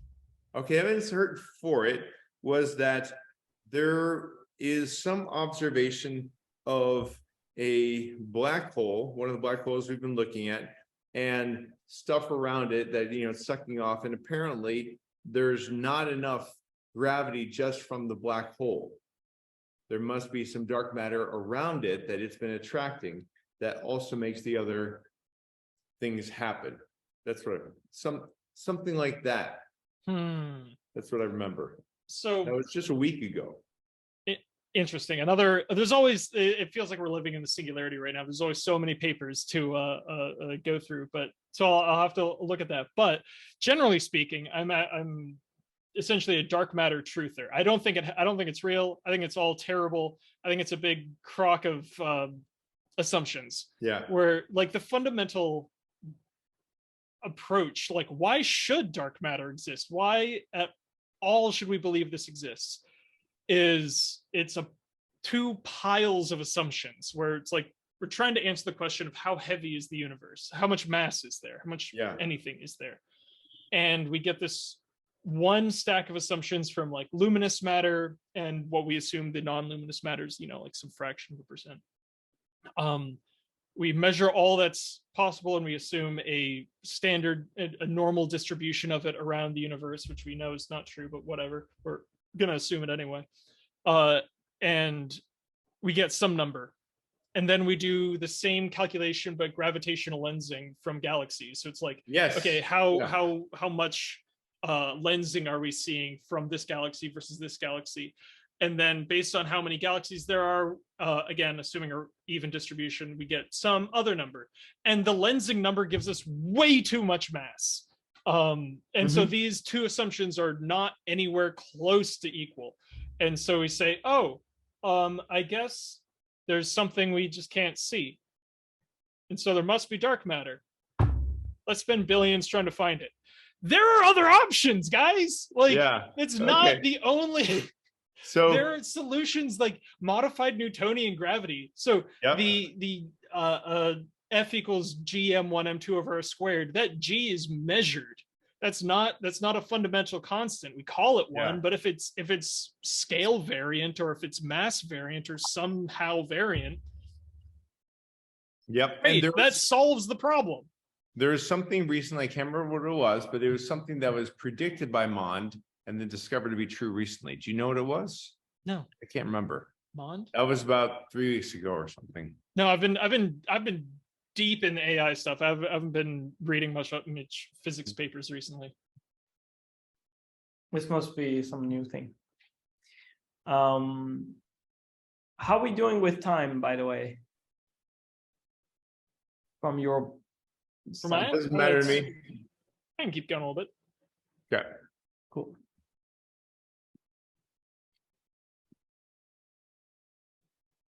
So yeah, on the go ahead if you found it. No, you go ahead. Yeah, on the physics, the black matter stuff. I think the challenge for physicists has been like, yes, so sure, you take an equation like Newtonian gravity within the Einsteinian or relativistic sort of framework, that G is actually derivable from other fundamental constants. And essentially, you know, the whole enterprise of physics is to boil it down to as few fundamentals as possible, Right. and derive everything else from those fundamentals. And it's basically the best model we have today. The standard model boils it down to 6, I believe, of these fundamental constants, and then everything else is supposedly derivable from those. I've seen attempts to make G from constants, but nothing that gets past like 5 or 7 sig figs. Like they're not right. I mean, they're accurate, but they're not terribly accurate. Right, and there's different accuracy for different, you know, other derived constants that come from these fundamental ones, and of course, it's all like all of physics is broken, and it has always been, and will probably continue to be for all time. But it's all on very shaky grounds, you know, turtles all the way down. But I think with dark matter, that I agree with you. I think they might have finally shot themselves in the foot, where it just becomes almost ridiculous the amount of you're grasping for grasping at straws to find grasping at straws, and really coming up with what, you know, for us non-experts does seem as ridiculous attempt. However, it must be said that so were black holes. I mean, and Big Bang itself are both terms that were created to ridicule the person who was suggesting that this might actually be what's going on. Yeah. For a long time, until like the late 60s, most physicists did not believe black holes existed. Right. And that's why the chase to actually find empirical proof of their existence was more and more important, because it was so much more in physics that then dependent on that proving that they were a real thing. I suspend belief there right now, but I'm with you. I think it's very ridiculous, and the amount of billions that are being spent on these observatories on the ground and elsewhere in space to find. I will say most of the observatories, like the Kamiokande, is, you know, you can also find neutrinos with those, so it's cool, dual use. I like that a lot. Sure. And it's beautiful, so it should be made for that reason alone. Yeah. But the one problem I'll say with modern physics is that you can say, speaking of language, you can say anything with math. Like as long as it's mathematically reasonable, you can say stuff that doesn't have any relationship to whether or not it's true. Okay, cue the Tegmark theory. Tegmark? The Swedish mathematician physicist Max Tegmark. I'm not familiar. What? Yeah, he wrote this famous book, somewhat famous populist book called Our Mathematical Universe, where he basically argues that the underlying reality is actually mathematical structure, And the manifestation of it is what we call the observable or so physical reality, but that's not actual reality. All of these things and interactions we see and observe and name with laws and other things and name particles and whatnot, these are all just it's very Platonic, right? These are all just reflection of a much more ideal and purely mathematical reality. Well, yeah, he basically this is definitely the cliff notes of the cliff notes, but there's a wonderful paper, more of an essay just out there called "The Unreasonable Applicability of Math." Right, which is very, very similar to what you're talking about. Yeah. What did you say? I think it's effectiveness.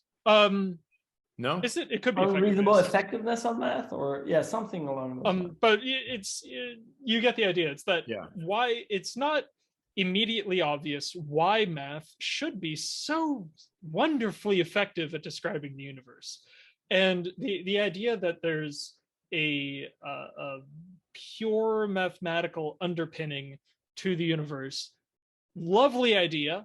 I want it to be true. There's a step that I don't know, which is how do you get from these fundamental, like in the same world that I think language might live in, relationships between constants to a teapot, like where there's what's the process of manifestation of immanence of that math? How does that happen?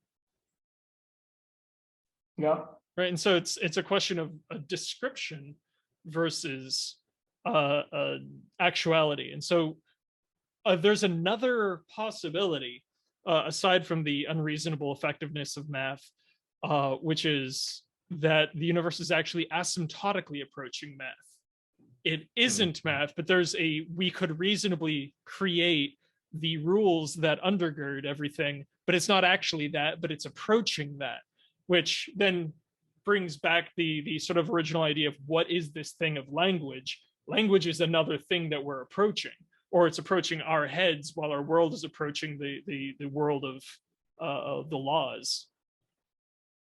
Right. Is now a good time for you to bring up Donald Hoffman? Oh God. So here's one of our points of disagreement. Yes. But it'd be a fun talk. Go ahead. Yeah, Donald Hoffman, mathematician, and I think, physicist and mathematician at UC Davis, I believe. Is it Davis or Irvine? Davis. Has since the 80s, late 80s, been working on this theory, and now he has a group there at UC Davis on what he labels as the interface theory of reality, where he and his team, or his group and followers, believe that similar to Tegmark, but still different, that the underlying reality is nothing like what we see and observe at all. And in fact, the entities and the boundaries between entities and what we see is not necessarily a one-to-one mapping to what real reality, quote unquote, is. But that what we observe is rather a evolutionary consequence of what has worked best to for survival fitness. Right. So our senses and it's beyond senses. Even our brains and ways of interpreting the world is designed to do exactly that and nothing more. It's not designed to tell us the truth or reveal the truth. The truth doesn't matter. Survival and fitness matters, and that there's no necessarily any correlation. He has a bunch of examples of that where there's no correlation between truth or reality and survival or good fitness to your environment. Right.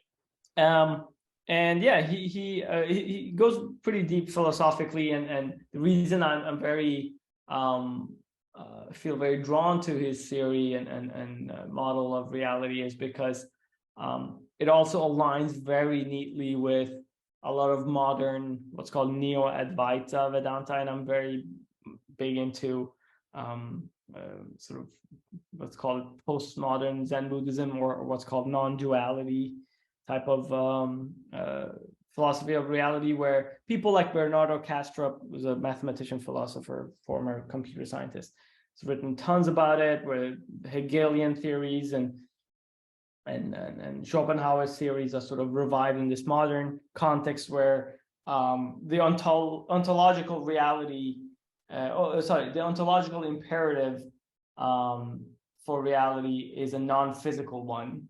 It's an ideal. So these are all guys that are proponents of what's called idealism.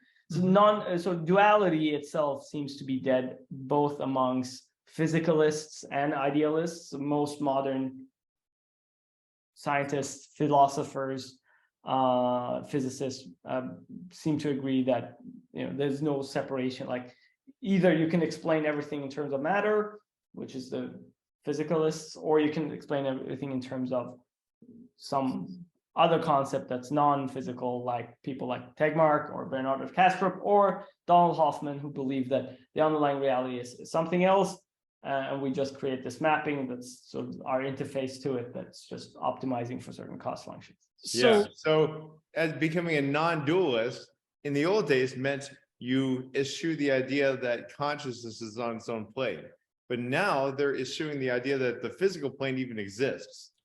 Yes, it's all consciousness, or well, at least that's what the Advaita people believe. And then the others like Max Tegmark, who don't necessarily have any spiritual or metaphysical aspect to it, but simply believe it's idealist in the sense that it's mathematical, and the physical part is just a consequence. It's just falls out of the equations. It's not a real reality.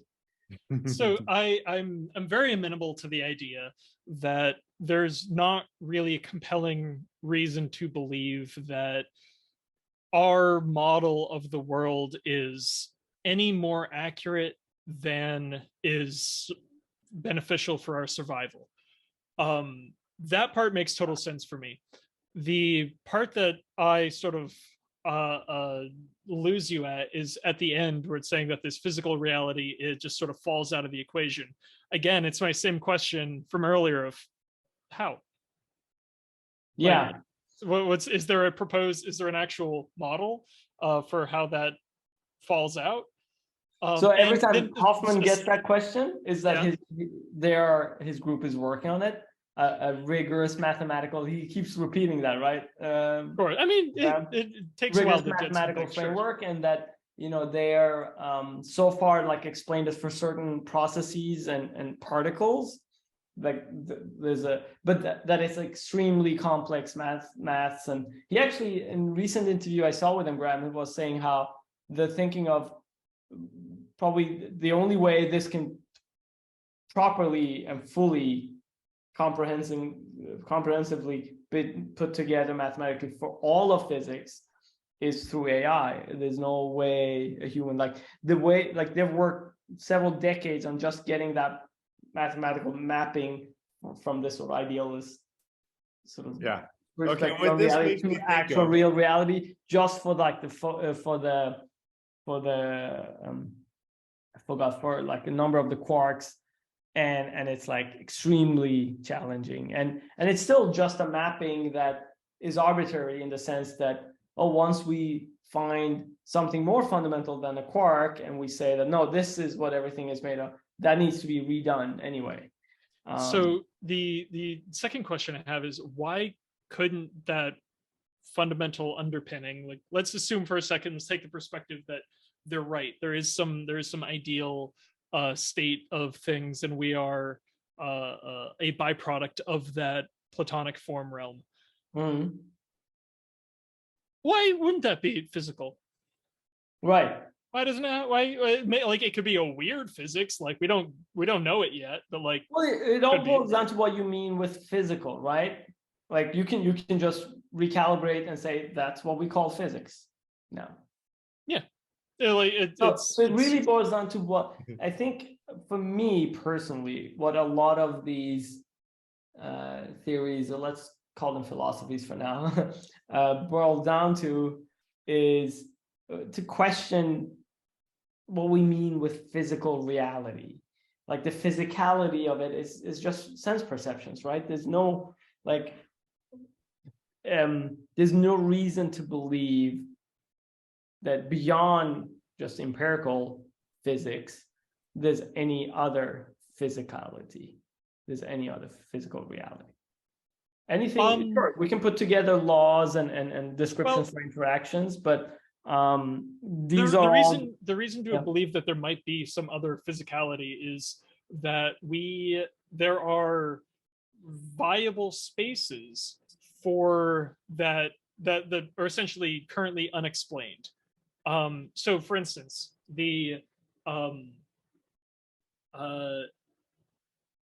let's take one thing that I'm always annoyed at, the universality doctrine. The idea that if you do an experiment here, it'll be the same as an experiment here. It'll be the same as an experiment on Jupiter. Will be the same in Andromeda. Will be the same, whatever. You don't like that? No, I hate it. I think it's useful, and we need it. It's extremely useful, but it leads us down a bad path. It leads us to dark matter, is where one of the places it leads us. Because with the dark matter example, if like once you go down the road to the dark side, never will you recover, as Yoda said. If you allow gravity to be scale variant on a scale much larger than we can measure with parallax around the sun, like what if this is a galactically variant phenomena, or galactically time variant? Then I've seen formulations that solve for things like the galactic bar problem and dark matter and all, essentially comes out in the wash because you can have varying gravity. And it seems fine. Unfortunately, we can't test that. That's why we have the universality doctrine, is because it's a framework that says, well, anything you assert, we need to be able to test. And we can't go to the other side of a galaxy that has a galactic bar in order to test whether or not G is different there. And so it's useful for us. However, there are many places where maybe there's something else going on. Another example is probability. What if probability is distributed anisotropy, or anisotropically? Thank you. Sorry, let me get some water here. It's like I'm gonna mute myself to open this. What implications would that have?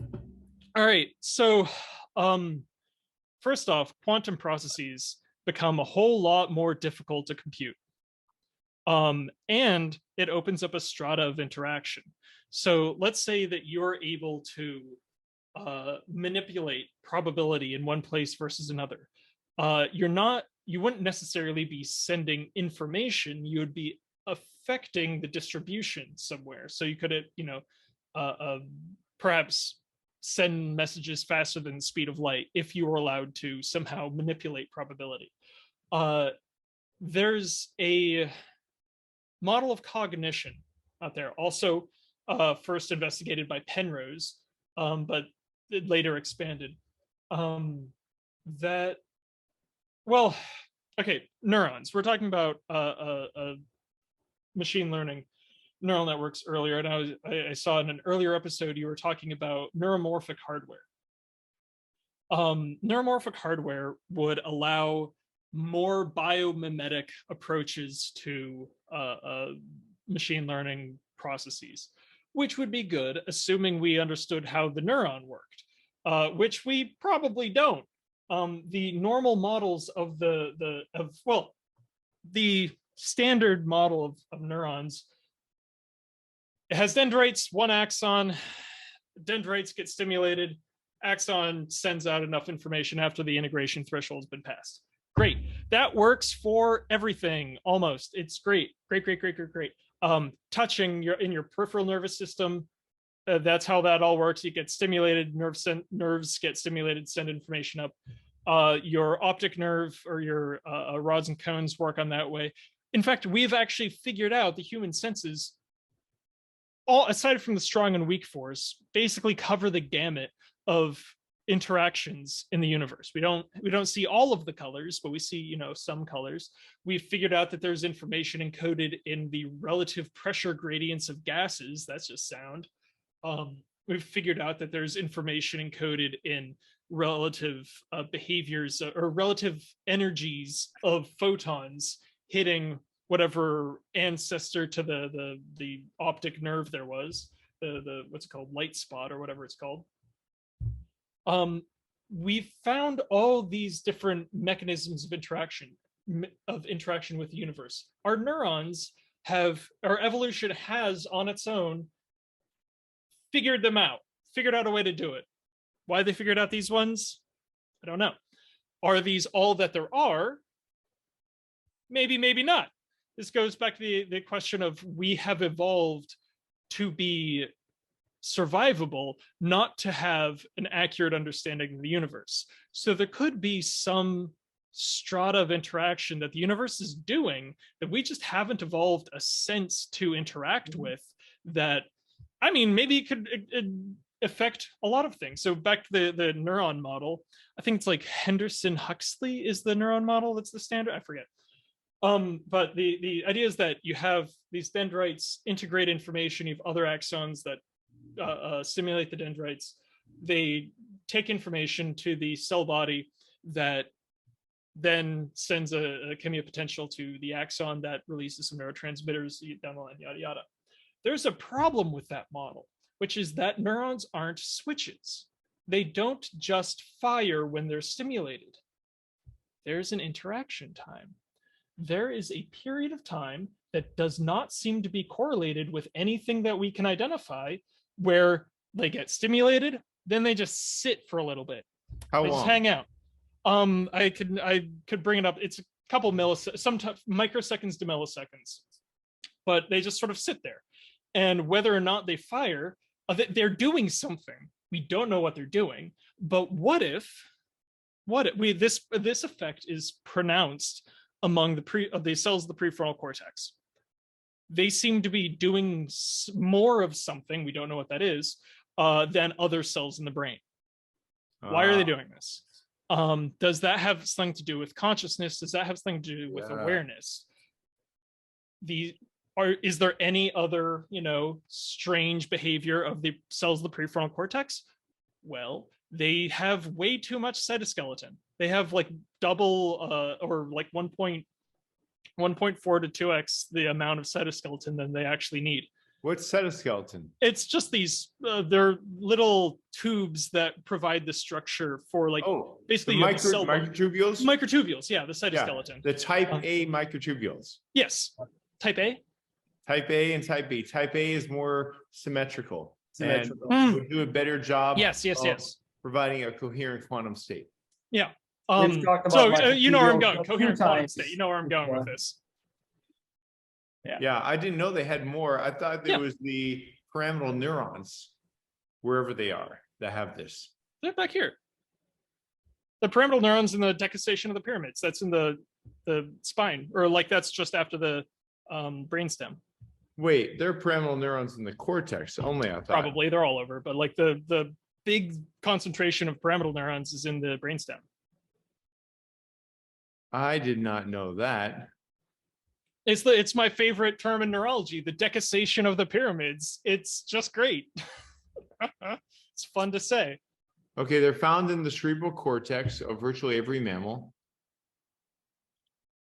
They're also common in subcortical structures such as the hippocampus and the amygdala. I just pulled this document up. They're pyramidal because they're shaped, triangularly, whatever. Now, Anil Seth I'll put the link in the chat. Anil Seth points out that you can cut off, or, you can temporarily inactivate huge parts of the cortex and someone's still conscious. Yeah. But there's this That's one section unsettling. down below, down somewhere near the top of the brainstem, you turn that off and they're out. Hmm. I don't know Interesting. where it is. But Anil Yeah, there's also did that research. Yeah. People like Christoph Koch have also been exploring, the neural correlates of consciousness through experiments like that. With, of course, there's some ethical boundaries on experiments like that. It's usually on people who already have some sort of right. brain Issues and damage neurological or issues, and where you Oh, can conduct these experiments in interest of actually helping them. And he talks about this one patient, a girl who was born without a cortex. Right. I've Really heard of has zero intelligence, can't feed herself, can't even sit up straight. But he described what happened when they put her little brother in her arms. She lit up and she smiled. She can see and feel and hear and touch. She has consciousness, zero intelligence. Wild. Absolutely wild. So whereas going with these cytoskeletal structures is that I think they might be measuring local probability distributions, because they can basically, electrons can skitter up and down them and form these beautiful quantum states up and down them. And I think what's going on during that integration period that doesn't seem to be correlated to anything is measuring of anisotropic probability fields. How this relates to consciousness is an open question. But you clearly, as you're pointing out, you don't need the intelligence for consciousness. These are separate phenomena. Therefore, you shouldn't assume that consciousness is an emergent phenomena from intelligence, which is why, again, you shouldn't expect a Palm E, a Chat GPT or anything to be conscious, even though it can be intelligent. Yeah. Agreed. Unless we can develop a device that measures random local anisotropies of random states and then just plug that in. Then we have an issue. I need to start wrapping up. This is a great conversation. It's probably a good time to end it. It's a fun one. Thanks for having me on. Max. Great having you, Max. Pleasure to have you. Thank you so much for joining us today. And what a conversation. Yeah, thanks for entertaining us for it's a good time. 2+ hours. It's really, really great meeting you, and hopefully you can be back on the show some point. Yeah, it'd be fun.